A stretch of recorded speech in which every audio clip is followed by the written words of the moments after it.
Sunita Williams போய் விண்வெளியில மாட்டிட்டாங்க. அவங்க போனது திரும்பி வர்றதுன்னு முடிவு பண்ணதுக்கப்புறம் 8 மாதங்கள் அவங்களால திரும்பி வர முடியாமல் அங்கே இருந்தாங்க. அங்கே அந்த அம்மா வந்து கடவுளை கும்பிட்டே இருக்க மாட்டாங்களா? பூ வச்சு தான் கும்பிட்டுருப்பாங்க. பூ வச்சு அவங்க கும்பிட்டங்காட்டிக்கு தான் திரும்பி வந்தாங்களா?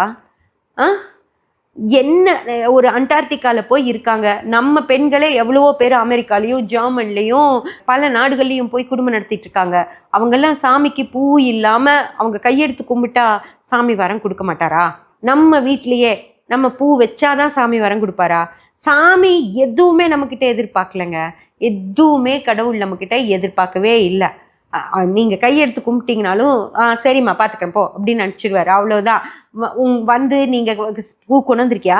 என்ன பூ கொண்டு வந்திருக்க? என்ன இருக்கும் பையில் அப்படின்னு கடவுள் கேட்க போகிறாரா? இல்லை நீங்கள் வீட்டில் கும்பிட்டீங்கன்னா ஏன் எனக்கு பூ வைக்கலையா? பூ வைக்கலன்னா நான் வரம் கொடுக்க மாட்டேன்னு உனக்கு தெரியும்ல, அப்புறம் ஏன் நீ பூ வைக்காமல் கும்பிடுற அப்படின்னு கேட்பாரா?